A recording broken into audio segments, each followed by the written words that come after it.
Good evening. Welcome to Angels Haven Love Yourself Weekly Talk with my host this evening, Inga Robinson, all the way from sunny Florida, which is where I wish I was right about now. But tonight we're going to have a wonderful time tonight, just sharing and talking about Miss Inga, who is an author. Well, let me just talk about what she is first. She's a mom. She's a grandmother. She's an author. She's a wonderful caregiver. She's a sister. She is my big sister, and she's been my caregiver at one point, about 16 years ago, I think, come this June. And she's just a wonderful woman of God. She's a friend for over 30 years, and she's been my prayer partner. She will pull my coattail, and she will tell me like it is. And I love her for that. I love her for loving me.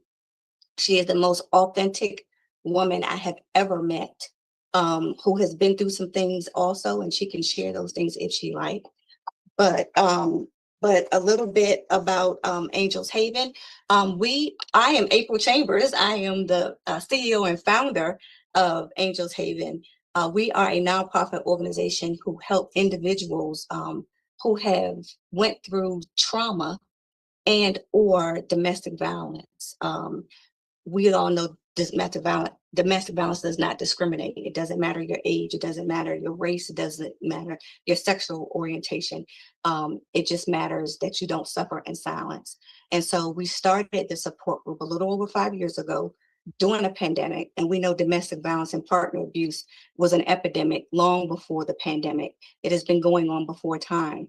And so during the pandemic, there was a lot of statistics that said that domestic violence was really high based on the close proximity of people being in the same space all day, every day for going on 2 years. And so I decided to start a monthly support group 5 years ago. And then a little over a year, I was asked, could we do it? We needed a little bit more, Miss April. And so we started weekly every Thursday, and we've been doing this for about a year now. We offer resources. We do support groups every Thursday night. We call them weekly talks, and we do it every last Saturday of each month. We are hosting a back to school drive next month where we will be collecting school supplies and book bags and monetary donations so that we can purchase book bags and school supplies so that we can give them out to our annual event, a community event in August 8th. Details are on our website, and I'll be putting those in the chat. And our website should be scrolling across the screen on Facebook and on YouTube. We do have our annual Domestic Violence Awareness Month brunch and celebration in October, so stay tuned for that. So right now, I'm going to get started with the guidelines for our weekly talk. And if you give me one moment, and I am not tech savvy, but I am going to do my best to share the screen so you guys can see. Our guidelines are only 7. We start and stop on time. Absolute confidentiality. What goes on here stays here. We're respectful. We be mindful of others, no interrupting or monopolizing the time. We empathize with each other's situation. We embrace humor as healthy, and we won't judge anyone's pain less than our own. So right now, I am going to share a video. Really, let's focus in, listen to the words. Don't just watch the video and watch what's happening in the video, but as you're watching what's going on in the video, pay close attention to the words. 1 second.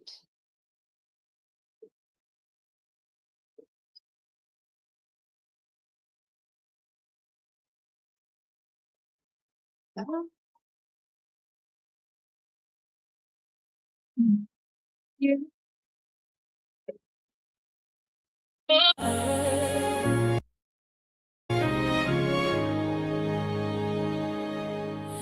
I remember night. Start it over. I'm sorry.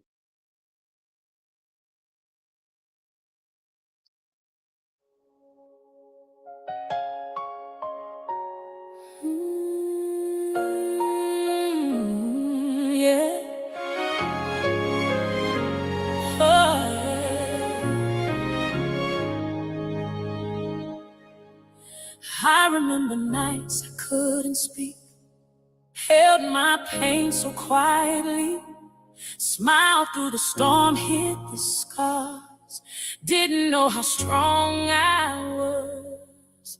Broken pieces on the floor, tried to be what hurt me more. Silence wrapped around my voice, didn't know I had a choice.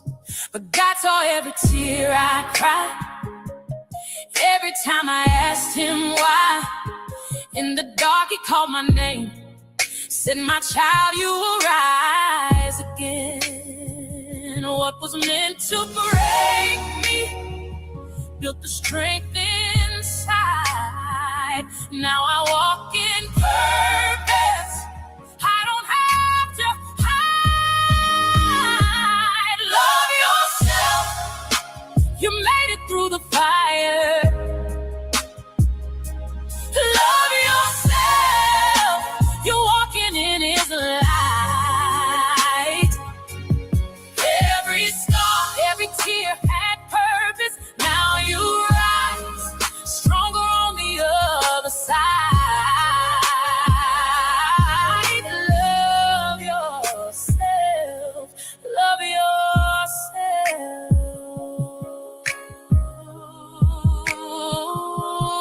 From the ashes I found grace, God restored the pain erased. Now my voice won't be denied. I was chosen for this fight, for the women still in fear, for the ones who need to hear. You are more than what you've been. God is writing you again. What was meant to break you built the strength inside. Now you walk in purpose, you don't have to hide. Love yourself, you made it through the fire.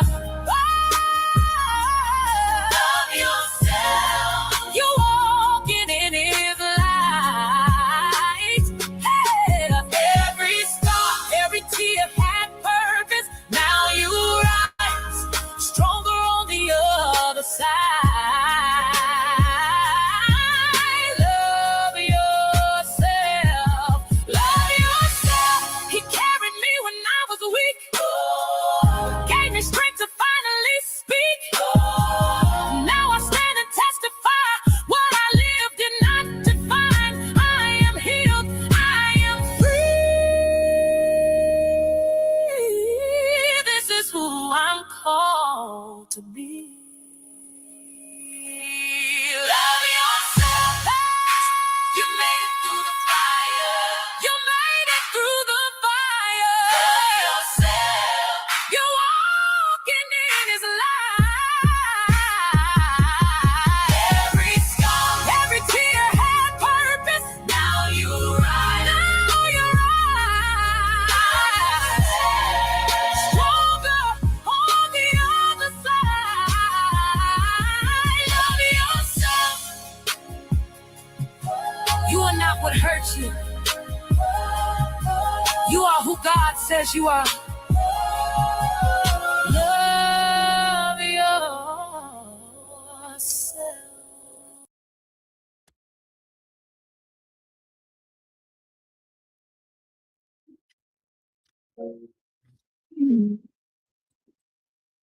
Okay, welcome back. And now, without further ado, I think I've already introduced her a little bit. I'm going to let her introduce herself and let her tell you about her wonderful book, Behind You and In My Hand. And I just want to tell her publicly, and I may not be with you on Sunday and to give you your flowers physically, but I wanted to give you your flowers now and tell you, if I haven't told you before, which I know I have, but I want to reiterate, I want to thank you for saying yes to God. I want to thank you for being in my life for over 30 years. I want to thank you just for loving me when I didn't even love myself, when I didn't even know what love was. Before love yourself, before the circle of love came, you were my circle of love. You were my big sister. You were my auntie. You gave me so much advice. You told me when to be quiet. You told me when to speak up. And you loved me no matter what. You loved me in the difficult, one of the most difficult times of my life, when I left my former husband, even with the birth of my son, the birth of my children, the birth of my grandchildren. You have been around. We just talked about my daughter's prom, and tomorrow is my granddaughter's prom. And so she's been around for a lot of that. And so I just want to say thank you, because you didn't have to. I want to thank you for your love. I want to thank you for your support. But most of all, I want to thank you for your continuous prayers. And just know that I love you to life. That's something I learned from you a little over 30 years ago. Not to love you to death, because I don't want to love you to death. I want to love you to life. And so I thank you. I thank you for being here today. I thank you for being my support system. I thank you for telling me that I could do this over 20 years ago when you couldn't. You told me 20 plus years ago that this is what I was doing. And I'm like, yeah, okay. And I probably was the face that I made. And you said, you watch what God is going to do in your life. And I didn't receive it then. I don't even know if I receive it now, but I'm walking in God's grace and mercy. And it's because of your love and your support and your guidance that I can sit here and do what I do, because I had the encouragement and I had the support and the love when I didn't have it from anywhere else. It was the love of your family. It was the love of my bishop, who had a zero tolerance for domestic violence. So thank you, Bishop Cole, if you're listening. It is because of God through him and the people he put in my life. God first, but Pastor Cole second. And I thank you for your obedience. I thank you for saying yes to God. I thank you for saying yes to me tonight. And so without further ado, the floor is yours. And believe it or not, I'm getting ready to be quiet. So I love you. Love you too. I don't know who she's talking about, but whoever she is. But I'm so humbled. I'm so humbled. And this is just a testimony how God will make all things beautiful in this time. That he will do exceedingly and abundantly above all that we could ask, think, or imagine. And I'm so proud of you and what God was able to do to you, April. I love you. I love your family dearly. As you know, I've adopted your children a long time ago. I know a long time ago. But I just want to say good evening to everybody today. It is really an honor, a joy to be able to speak today to Angels Haven that's helping and saving lives, really, in the midst of these things. There are enormous people that help and partner with April to make this happen. But we are aware that many women get out, men and women get out of domestic violence and partner abuse, but many of them do not. And one of the major things I just want to say is just welcome to everyone who's on all of her platforms. And I just want to say that something simply that I'm glad that you're here. I'm glad that you're here. That getting here for some of you took more courage than most people can ever understand to get on this platform. Some people are not out of the struggle, but they're trying. And this gives them a platform. This gives them a courage. This gives a testimony so that if you can do it, maybe I can do it too, that I can make a few choices. I was given the opportunity by my sister, but I feel like if God had a setup, he called me to do this at this time right now. May is Mental Health Month. And just kind of in my prayer time and kind of thinking about what I could share, what I can bring that will uplift, what I can bring that brings some value to your lives, because this is not a plaything. This is a life-saving thing. I looked at the title and it was Circle of Love. I think Circle of Love. What is it about Circle of Love? Well, first off, my thought went to, what is a circle? You know, really, what is a circle? And so it brought me to the title of what I'm going to talk about today, reclaiming yourself. Self-care. I'm going to talk about self-care. That's what the majority of the conversation is going to be about self-care. I know it's it's a topic that you hear a lot, but when you're going through, you're like, I'm just trying to make it through.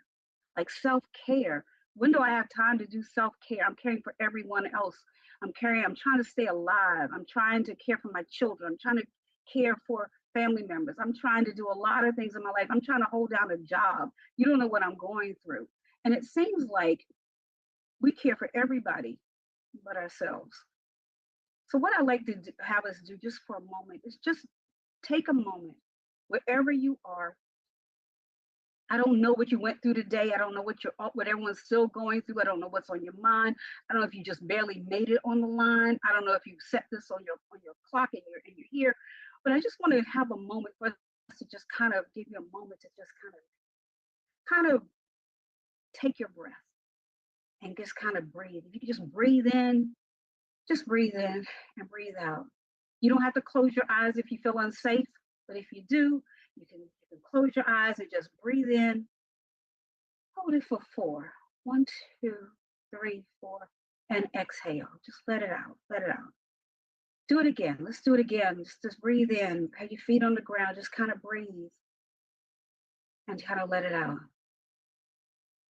I learned today something from one of my doctors, and I have a sister who was diagnosed with breast cancer, and she's a conqueror. But we were talking about genes, and I was talking about DNA, and I paid for a genetic test to be done for myself. And in talking to the geneticist, you go through all your family history that you know of and all these things. And then they take your blood because not everybody knows what goes on in their family. We don't talk about these things that we really should talk about. And to see what happens, see what my DNA says about me.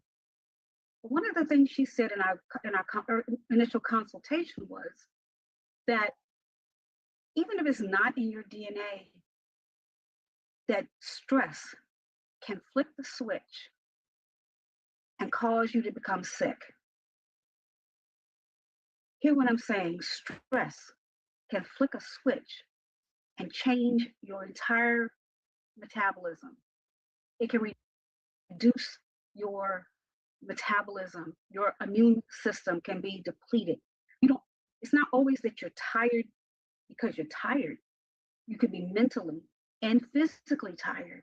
And also, if your mind can make you sick. The Bible says that we can be renewed. We can get our strength by renewing our mind. So I'd like to dive into that today. One thing April was saying that I am an author. The way I came about being an author wasn't really that I know anything. So I want to make this up front. I don't have all the answers. I don't have all the answers about what I'm talking about today. But I've been on a journey, and I've also done some studying. And as of right now, I am a program director for a nonprofit that helps single moms and their children called Hope with You Mom. Hope with YOUMOM, You Mom. We help single moms and their children. We also have prenatal classes and parenting classes.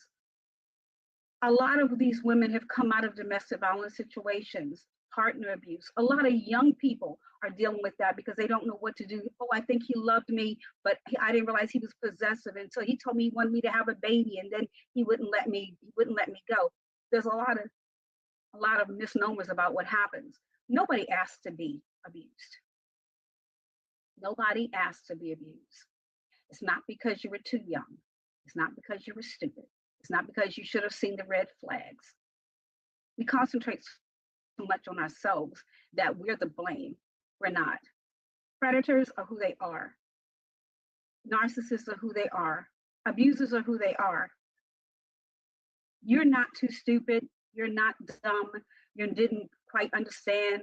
I deserve this because I said yes. I deserve this because I couldn't leave. There's a cycle, a known cycle, a proven cycle that comes with abuse. So I'm going to hit on a few things as we talk so that you can say, you know what? I'm not crazy. This really did happen.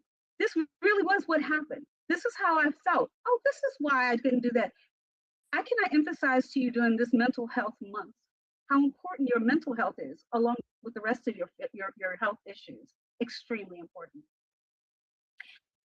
The book, Yes, God, I asked God to help me write a book, and it was a collaborative with 7 absolutely fabulous women.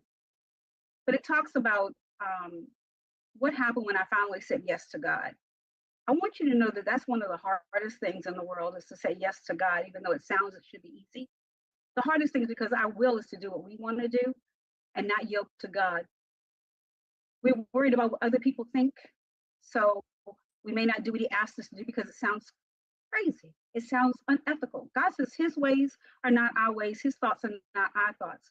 So I won't get into the book, but I do want to tell you, if you do want a copy, April will put that in the chat if you want. But it talks of each woman tells their story about how God changed their lives once they said yes to God. Maybe during the end of this session, we talk about, maybe you may come to the conclusion, I need to say yes to God, because he's probably the only one that's going to get me out of what I'm into. He's the only person who's going to be able to heal me from what I've been through. So I want to encourage you to pray for me while I give you this information, and hopefully something I'll share with you will work. One thing I want to say to you today is that this time belongs to you. This is the time that you set aside for you. I'm glad that you're here, but you're the most important person in the room. So I'm going to talk about the circle of love, but this is not the love that someone took from you. I'm going to talk about the love that you learn to give to yourself. Think about it. Do we really love ourselves? Do we take the time to love ourselves? Do we sacrifice for ourselves as much as we sacrifice for other people? I invite you also today to take a moment and use those grounding techniques. One I just showed you just now. Another one is to take the breath. The other one is to count your blessings. Many times the enemy will get us so depressed that we can't even count the things that have been going right in our lives. They're called gratitude journals. If someone has spoken something over your life that was wrong, someone called you out of your name, I encourage you to start writing down what God says about you. One of the things I want to bring up to you today is, I'm going to share my screen here.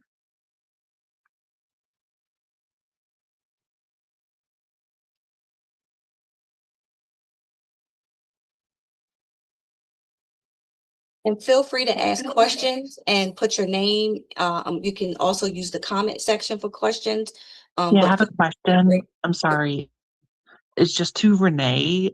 Why is Renee such an ugly black nigger? That's my question. Thank you.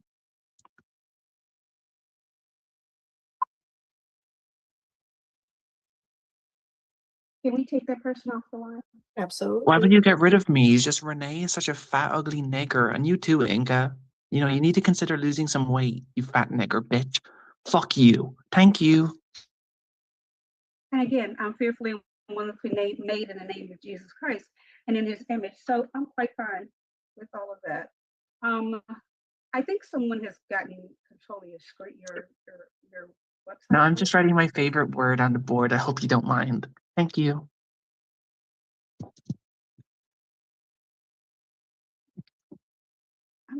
Okay, we've been hacked. Yeah, give me a second. I am trying to get them out. Bear with us, those who are online and those who know how to pray. I need prayer warriors praying at this time, and we're going to Thank you keep answer the question. the devil is a liar. Inga Robinson's such a fat nigger, you know? And it's like, you need to lose some weight, you fat bitch. You know what I mean? Like, stop eating fat, fucking shitty food, nigger. Okay? Thank you.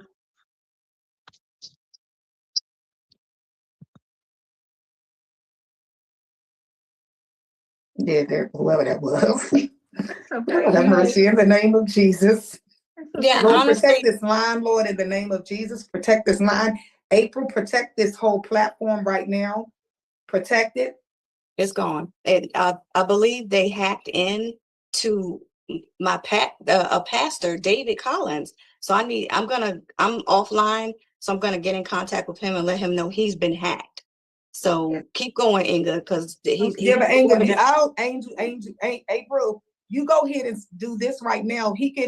They can talk to him later because we need to focus on Inga for right now. Yeah, go ahead. We're Yeah. gone. I got them. They're out. They're out. Yeah. And the thing is, when we ignore people like that, we don't give them the power. So it's quite all right. So let me get back to where we were. What is the circle of love? What is the circle of love? And the circle of love, what is the circle of love? So the circle of love is, if you realize a circle has no beginning, it has no end. A circle has no hierarchy. And we have to understand that when we're concentrating on ourselves, there's no high and there's no low, there's no me, there's no you. You're concentrating I'm on sorry, I have a yourself. question. You Can are we the center. remove Tina Shaw? I don't like white crackers in this meeting. Tina Shaw, can you leave the meeting? Only black people are allowed here. Thank you. Tina, we apologize. Somebody has been able No, to it's okay, Tina. Tina, could you please leave the meeting? Tina, we don't like white people. You white bitch. Fucking racist. Get out of here, Tina, you stupid bitch.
Guys, looks like we're having a little bit of a technical issue here.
And so we need to go back to our self-care.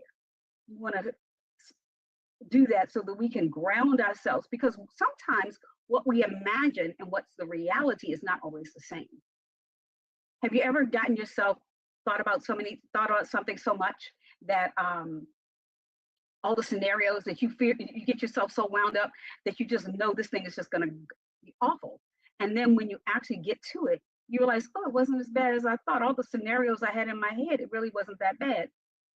I want you to remember that when you make decisions, you don't have to have the right ones all the time.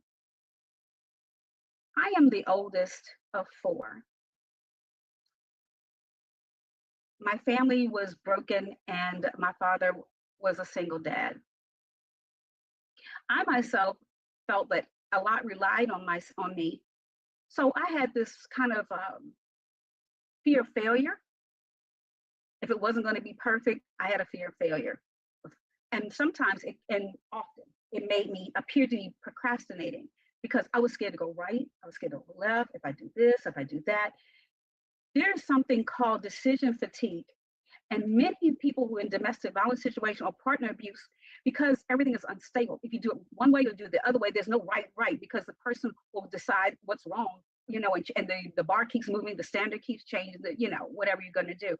And you develop this situation where it's hard to make decisions when you're out of that environment, because you don't trust your ability to make the decisions, because you were felt as if your decisions were not valid. Yes, April.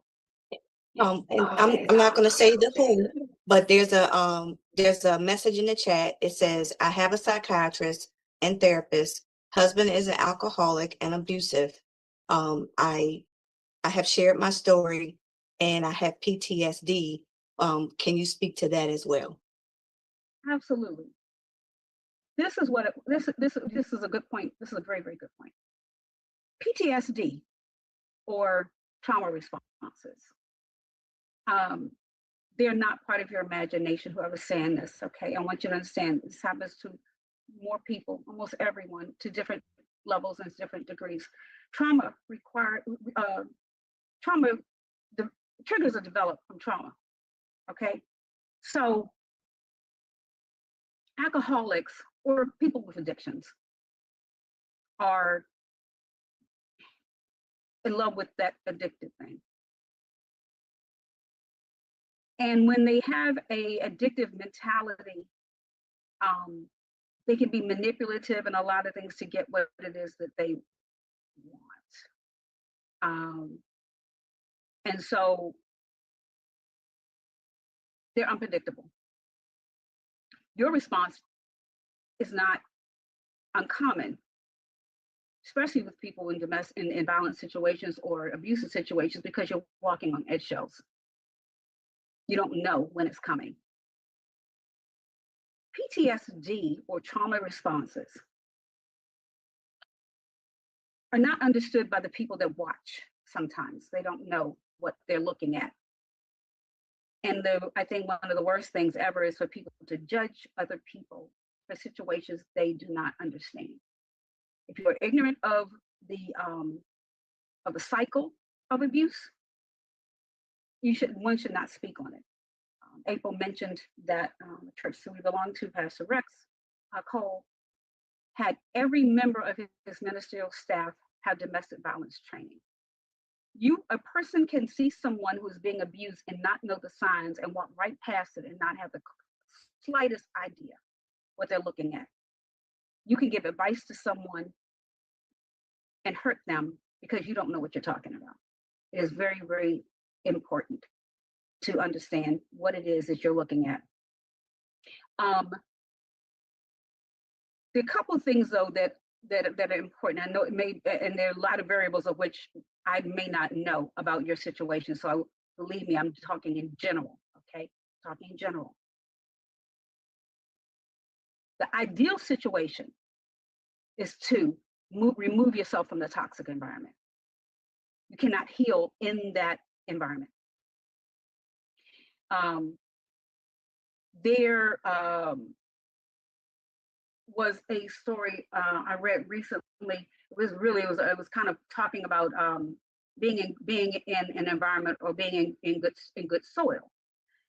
If you plant a seed in the ground in bad soil, it's not the seed that's the problem. It's the soil. It's where it's planted. Same thing with you. You cannot heal from the trauma if it's continuous trauma that you're living in. So the most ideal situation is to separate you from that person. If you don't mind me sharing, it's okay me sharing my situation with an addicted person. I love my husband, and I took my vows very seriously, to death do us part, in sickness and in health, as they say. When my husband became an addict, he went into rehab a couple times and relapsed because he was going in for the wrong reasons. But I was fortunate enough to have a group of people they put together, those that were caregivers or wives or spouses or whatever of people of the addicted person. So the addicted person was getting whatever help they needed. But hey, what about the people outside of the addiction? What about the ones that have to live with these people? What about the ones that have to try to, get along, or whatever we have to do with the people that are with the addicts? So I thought that was very smart. One thing they taught us, at least for me, and I wasn't, and let me say this also, caller, I wasn't in agreement with this at first because I didn't understand. The first thing was, they told me that if I kept trying to be an enabler, I didn't know what an enabler was, but I was going to be an enabler because my empathy, I was going to keep trying to fix the situation. And I had a child, had a baby, a young son, one child. And I'm like, no, I signed off for this. I'm not going to leave my husband, so and so and so on. And so if you really want to help him, then you need to let him hit his bottom. Now, here's the hard part. No one who loves their loved one really wants them to hit the bottom. I'm going to tell you the whole truth. I can't lie to you. If I lie to you or tell you half of this thing, it won't help you any. And I was really opposed. I was opposed to it. And they said that, he was going to, if you want him to live, my case. Now, I'm not telling you to leave this person. I'm not telling you what to do. Just telling you my story. That he had to hit his bottom, however he hit his bottom. And it wasn't going to be fun to watch, and it was going to be bad before it got better. But if he was going to live, he had to make the decision that he wanted to be whole. I can't make him whole. I couldn't make him change his mind. That wasn't my job. I'm telling you this on the other side. I'm not saying it was easy at the moment that I did it, because it was not. Absolutely was not. I was codependent. If he called me and asked me for money at first, something inside of me, I said yes when I knew I should have said no. Again, that's another subject for another day, which is a soul tie, because of course he's my husband. So, but I could not explain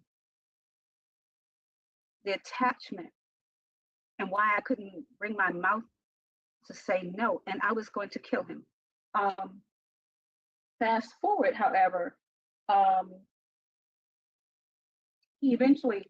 left. I actually left and divorced him.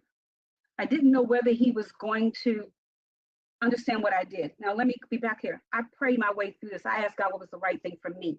I don't know what the right thing is for you. You will need to pray on that and really, really, really, really, talk to your counselor and get and get a plan. Don't just run off and just do things like this, okay? But I am saying that in my case, that's what I had to do. Fast forward, he eventually did get worse. He did go into rehab. And to this day, it's been 20 years clean. And I thank God for it. I did pray for him every day. I had to forgive every day, okay, because of what happened.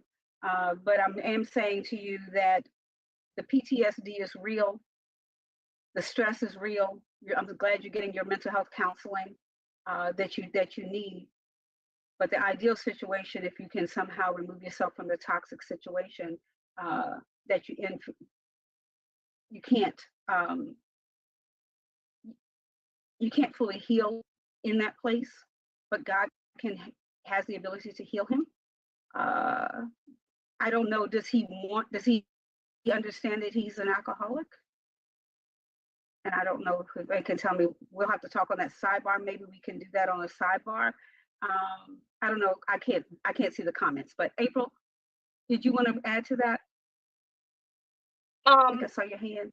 No hand. I'm keeping an eye on the chat, and I'm keeping an Okay. eye on to All make right. sure those are in the Yeah. room.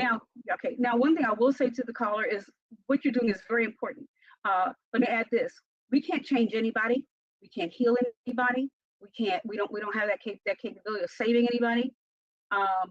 He has to want to do that himself.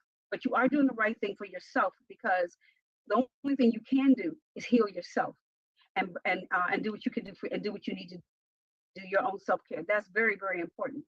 Even with people who have marriage issues, what have you, can't change your husband, anything like that. But what you can do is you can heal yourself, and then you'll come to the right conclusions. I will say this too: the decisions we make when we're broken, hear me, people, is not the decisions that we make when we're whole.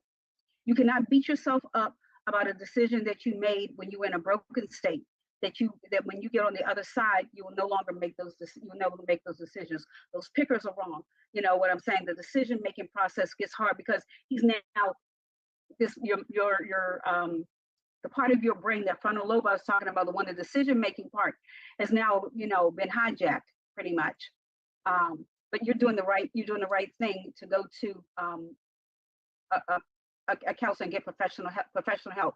The last thing you want is to have that person continue on their life, and then you're the one that will be sick. Anybody else have any other questions? Please feel free, because this is so important, and I don't want it to feel like a lecture. Of Yeah, course, I don't see any other questions in the chat, but the floor is open. So if you guys want to comment or you want to share, you're more than welcome to ask questions and share at this time. Hey, this is Tina. Um, Even though he was charged by the state, as you know, he still lives with me. And we live in separate parts of the house because he doesn't have an income, and I take pity on that. But at the same time, I don't want him here because I don't know what's going to happen. The state still hasn't taken us to court yet. They are going to go through, they're trying to change it over to Veterans Treatment Court, where he will get all the treatment that he needs. But I know for a fact that when I used to get him to stop drinking, he would say, nobody can tell me when I can drink. And I don't think that treatment plan is going to work if he's not willing to, say, hey, I'm alcoholic.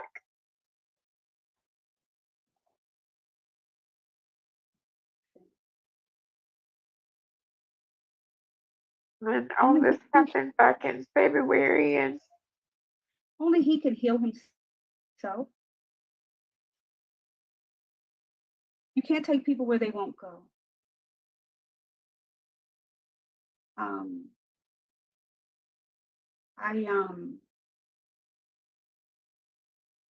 I minister to, we have about 25 families. And one thing I learned through ministry over, I don't know, over 30 years, I guess. I've done youth ministry, women's ministry. is that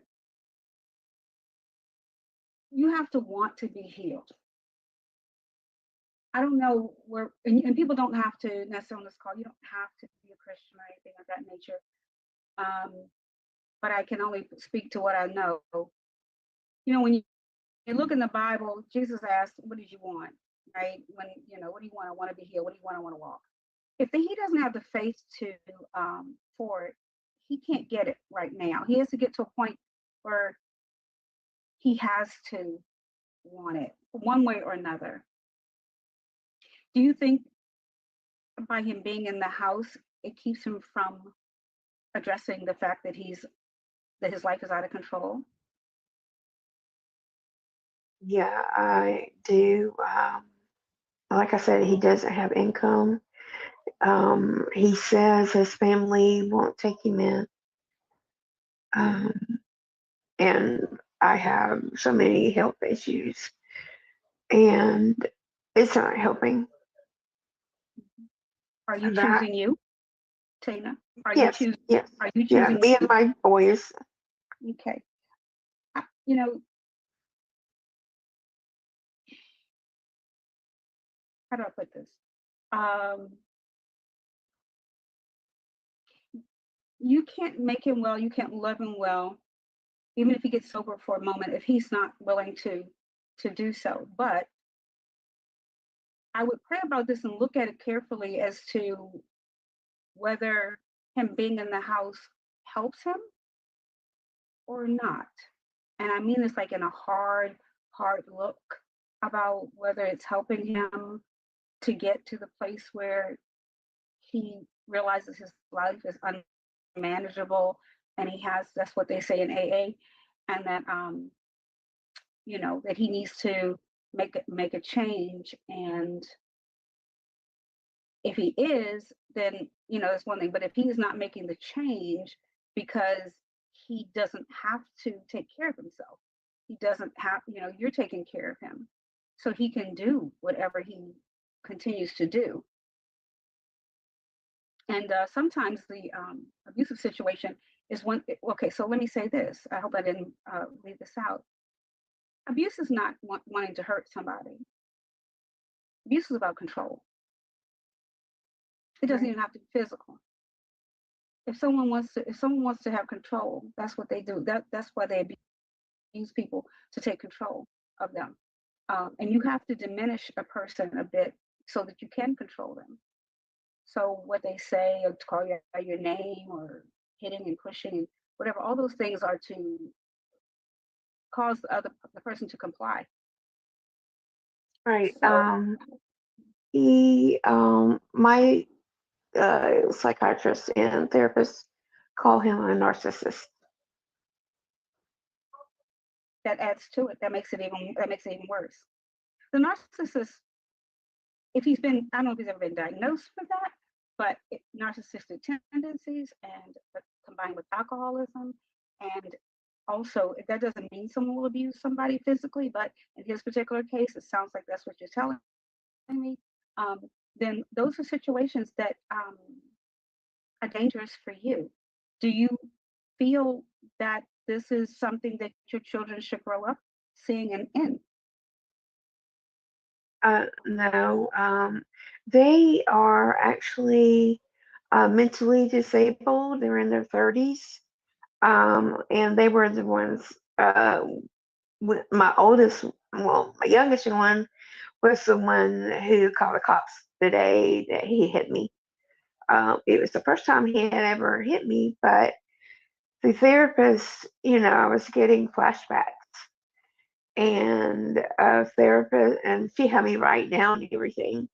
And from far back, we've been together 6 years, but only married 2.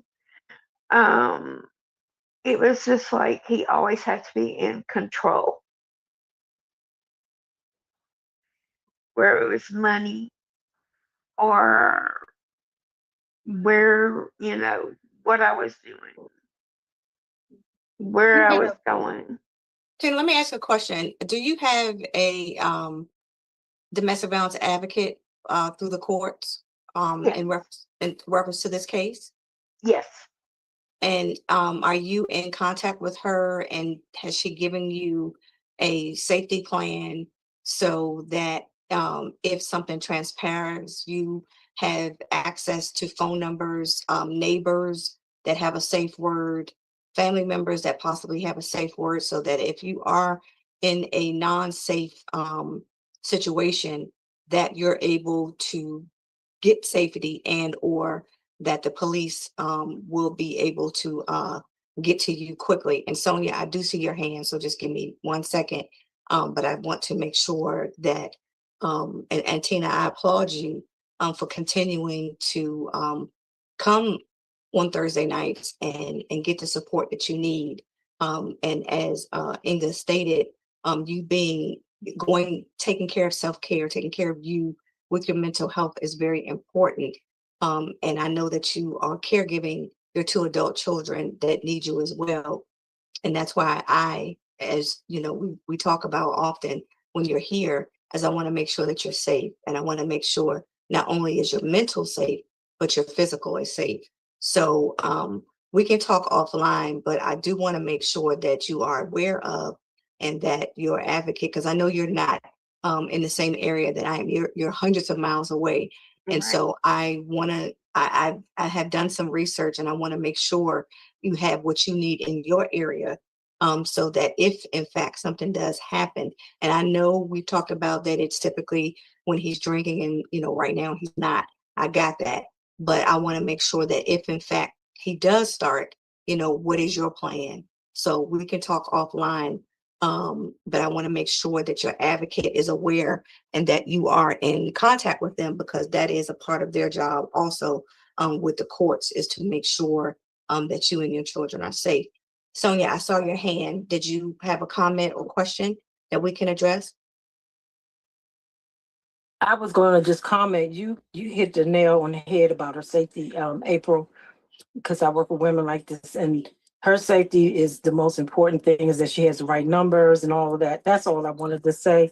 And also, I wanted to piggyback on what Inga said about you really got to want it, and it sounds like you do want it, and you are getting the help that you need to get out, and to get the counseling is number one, because you have record and you have someone protecting you in the process and behind the scenes. So just continue to do what you're doing and keep speaking life over yourself, even in your home. Speak life, and the enemy starts coming at you like they did on this video today. Keep speaking life until you see it manifest. Thank you so much for allowing me to share. God bless you. Absolutely. And make sure, Sonia, you put your information in the chat so that we can stay connected. Ms. Tolliver, did you have anything you wanted to share or say? Because I know you are one of my biggest cheerleader, and I'm so proud of you. I think we're in a year. We're about a year now, right, Ms. Tolliver, that you've been out? Pushing. Oh, I'm still in. I'm still in. I am aware, and I'm working on that. I'm working on it. Okay. But no, I don't have any questions. I'm listening and learning more. Okay. Proud of you. Thank you. Thank you. Thank you. Thank you. Sometimes I want to say that sometimes the hardest time getting out of a situation is because we get accustomed to the trauma. Yeah. We get accustomed to so dealing with the toxicity, almost feels normal. And so what somebody else might say, oh, that's kind of appalling. You're just trying your best to navigate. I do want to say, do not do anything without a plan. Yep. Okay? Don't do anything without a plan. It's very, very dangerous. But also, please don't underestimate how dangerous it is to be with an abusive person, mentally and physically. So have a support. April brought up something really important, really, really important. I just want to, if you don't mind me saying that again, April, that you do need to have a safe word or someone that you can call or something if something is wrong. Most abusers are, because they're controlling, they want to hear and watch what's going on and so forth and so on. So to protect you. You don't want to make anything obvious, but you do need to have someone that you can call with a safe word. You may not have something as bodacious as April's testimony. It just got opened up a door that crazy way like that, and people knew what they were doing. You can't have people do what they don't know what they're doing. But you know, they went in and got her, like say, you know, that she's leaving. But the people who went in were trained in law enforcement and knew what they were facing. So I'm not going to say anybody go into someone's house kind of Rambo-ish, but I am saying that in many, depending on your individual situation, the best strategy will need to be made if that's what you find. You get to that point like, I'm done. I really am done. Most people go back 7 times. That's also why sometimes people don't understand from the outside. I tried to help and they left, and then they went back. They left and they went back. There are a lot of variables, but a plan can be made. Is it easy? No, but I trust that God will make a way. As April said, I've known her for over 30 years. I've known her from her abusive situation to now she has peace and she owns her own home. It's been a journey, but it is not impossible, but one step at a time. But no one will know can make you do anything or move beyond when you're ready. Also, I want to say that the alcoholic or abuse or substance abuse, anyone who has someone with that person has to want to be healed. You cannot make them do it. So you have to make a choice at what point, but you're not responsible for their outcome. Just like you're doing for what you're trying to do for your own outcome. Those of you who have children, your children have to be safe in a safe environment. And it's very important because sometimes abusers will use your children or a pet or something that you love to keep you in line. And it's very, very important that you have a plan and that you keep everyone we possibly can safe. So I want to just so that you don't spiral out in the midst of trauma, because it's very, very easy. Just practice doing some breathing techniques. One of the things I was taught was to put into practice is if you journal or you don't mind writing, write 5 things that you can see right now, 4 things you can physically touch, 3 things that you can hear, 2 things you can smell, and 1 thing you can taste. What this does is it forces you to be in the present moment. So if you start spiraling out, what if, put yourself back into the present, so that you can think clearly, and that will help you to get out of that spiral. The nervous system, you know, sometimes people can get so upset, or people can upset you that you physically start trembling. What do I do? How do I do this? What do I do to get myself back into the right motion so that I don't get sick? Let's see, I'm trying to hear something else. I'm loving out. Thank you all so much for letting me talk at this time. The last one is, remember, the person had to tell a lie to get you where you were. And your brain, you have to start rewriting the lies that are put over you. Whatever that mental soundtrack is, I can't go, I can't, I don't know what to do, I'm not smart enough, I can't, I don't have time for the help, I don't trust therapists, I should be strong enough to handle this all by myself. I've heard that one a lot. You know, if I was a stronger person, I could do this. All those negative things, get those out of your head. Start telling yourself what is true. And if you're in the Bible, it says, whatsoever things of lovely, whatsoever things of beautiful, you know, to dwell on these things, not on the negativity, but to help bring yourself back into space. The hard thing is, in reality, the truth of the matter is, when things are hard, you can't think about whatever things are beautiful and whatsoever, because it doesn't seem beautiful. You can't see your way out. You don't know how to get out. But the main thing is just know that you're worth it. Self-care, you are worth it. You are important. You are fearfully and wonderfully made. There's no trash about you. You didn't deserve the way someone treated you. I have even known a woman who was married to her husband, and sexually he mistreated her and made her think that she was trash and she wasn't worth being loved in a proper way.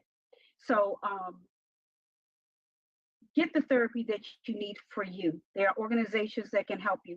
April mentioned something about, do you have an advocate? Do you have an advocate in the court? If you have legal situations, you need to have an advocate. There was a time when this was not available, that people would tell women to go back home to your husband. They would ask you stupid questions like, well, what did you do? Did you love you? Well, if you loved him better, you know, if you didn't talk back, if you know, like there's something. Let me be clear: there's nothing, and no one that deserves to be abused. There's nothing that you could do on the planet that would require someone to mistreat you. There's so many other options. It is about control. There's no justification for it whatsoever. You didn't do anything. And it doesn't just happen to women. It happens to men too. There are manipulative people. There are narcissistic women. I know we talk about men a lot, but there's some narcissistic women out here, and they threaten a man to destroy his career and to do this and that, and the other, to control him and keep him where they want him. You know, I'm going to tell them that you did this to me. You know, so that makes it hard for the women that legitimately need the police to come or an advocate to come.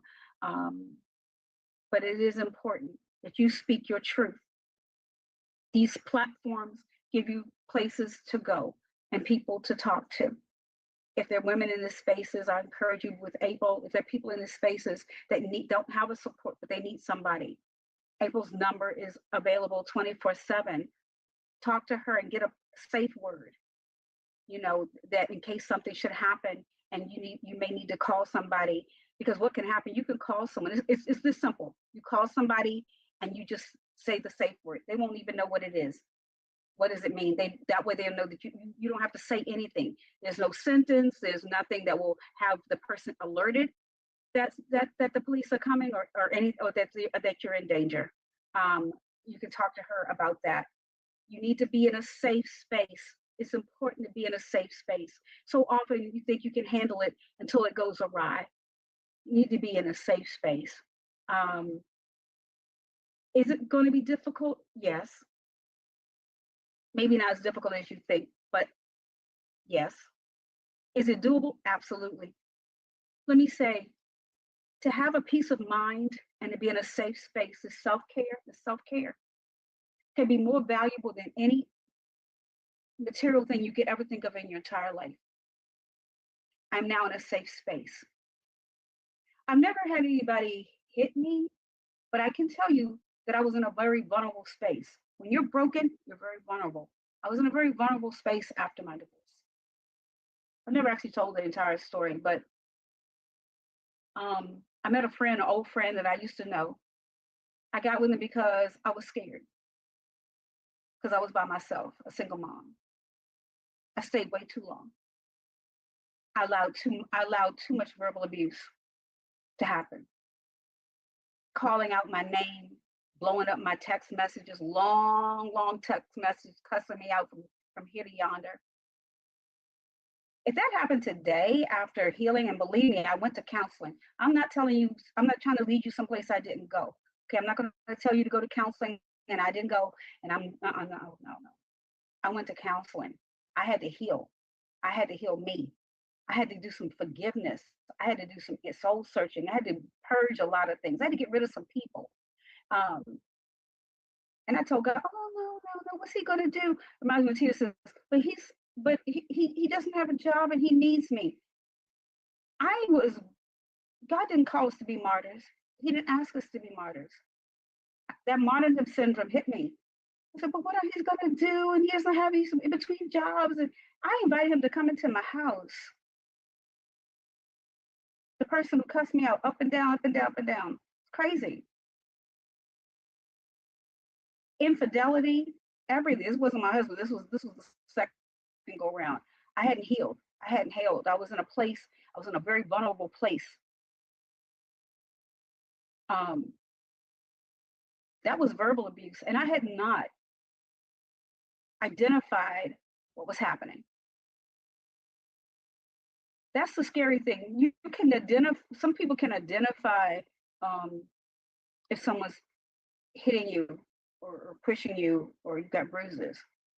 They can't see the internal bruises that go on when someone is verbally abusing you and to control you.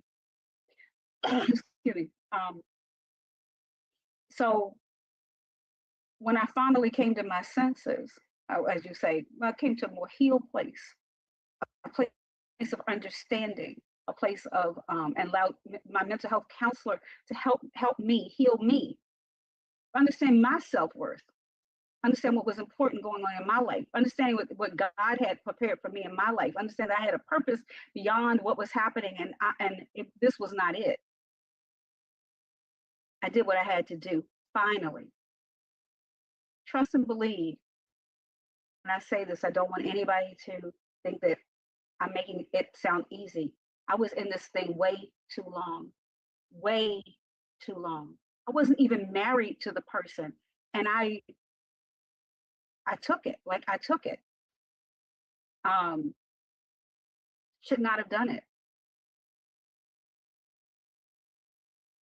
You can't beat yourself up about it, but I do want to say, if you are in this situation, if you're like, I'm not sure if I'm being abused, and I'm speaking to that other person on the line who's not quite sure, who's in a relationship that they think they want to be in, but they kind of see the red flags, but you want to make it out to be something else. You know, you're in a narcissistic relationship with somebody, and he's at one minute he says that he loves you and all these things like that, and then when you don't do what he wants, he's vengeful. Those are red flags. Those things, don't say yes.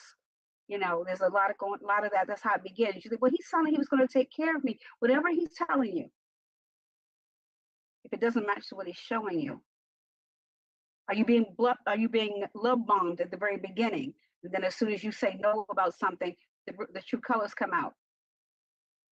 There's a lot of young girls don't know this. They think that that means love because they watch these little shows on TV and they don't know what's happening. And then all of a sudden he starts treating her like a prostitute and he's the pimp. You know, it's just, you know, it's not right.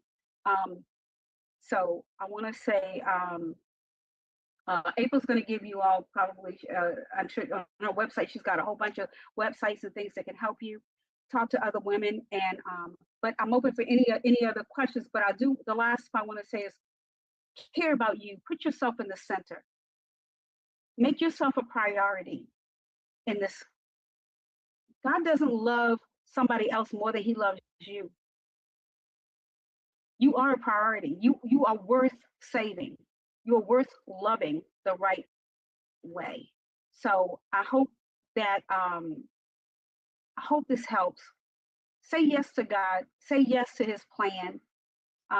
And one other thing, April, I want to say is that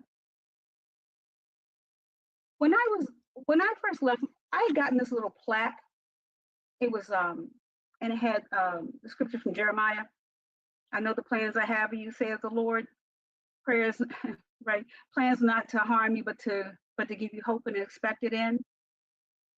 And I was reading that scripture wrong.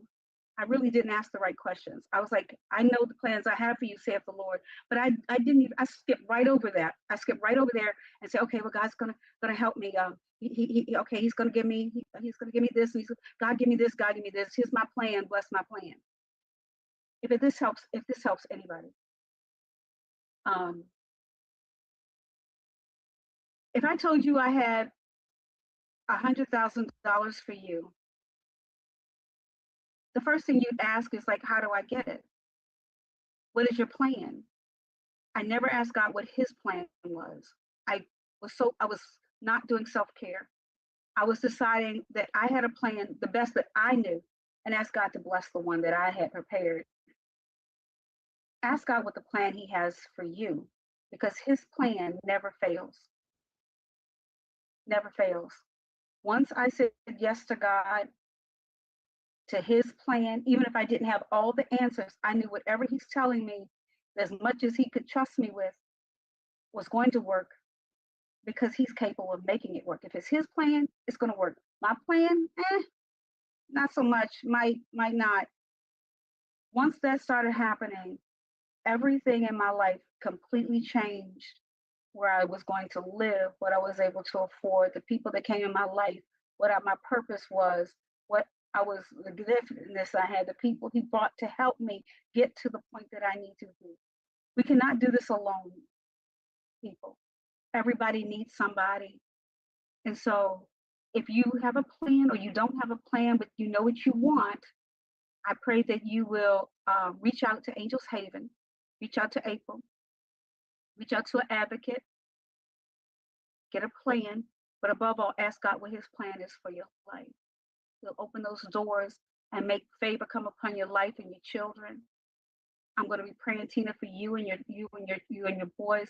God gave you beautiful children, gave a beautiful mother that he knew would love them. But I'm praying that God will lead you to a place of peace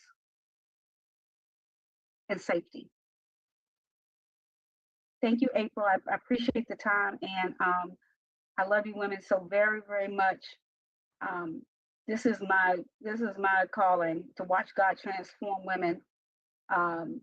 He transforms women, and I can come alongside and help while God does the manifestation. But we just had a young woman who left with 3 boys, homeless situation, narcissistic friend, and now she's in her own apartment with her boys, fully furnished. I'll give her a whole house full of furniture, and blessed her in the organization. But not until she got in alignment with God did it all come together.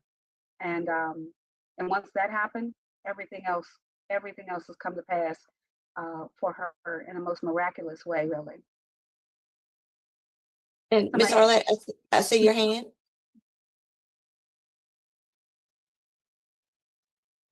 Arlette, Yes. Okay, I can lower it down. Yes, I was staying quiet and just listening, but I do want to share, and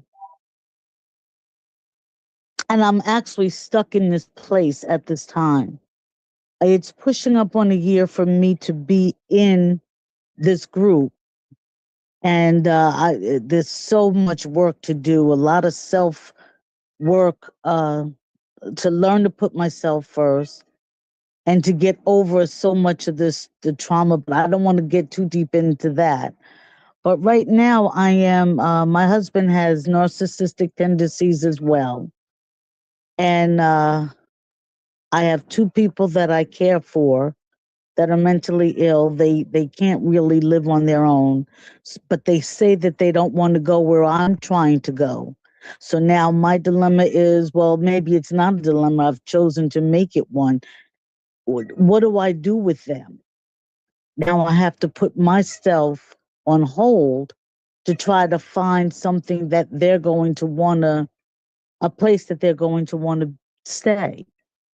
And you hear my cat is having a fit. He wants to get out of the room. Miss Arlette, I'm gonna I'm gonna address that offline. But what I will say is that because you have made the decision to escape, so to speak, and you sound like you have a plan and a place to go. I don't know the dynamics of the individuals you're taking care of, but what we have discussed in the workbook that we're in, and I'm sure you still have your workbook.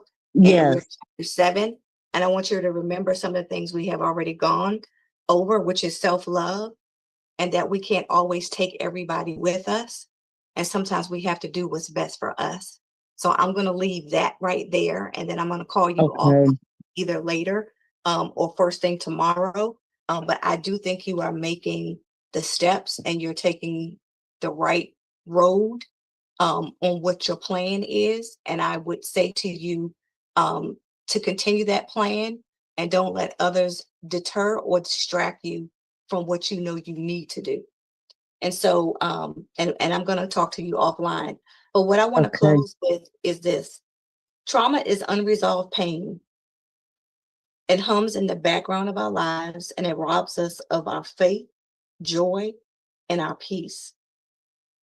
And it robs us of the love that we fully deserve.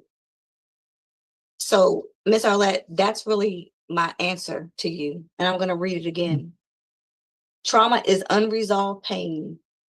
It hums in the background of our lives and it robs us of the joy, faith, peace, and love we fully deserve. Mhm. Okay.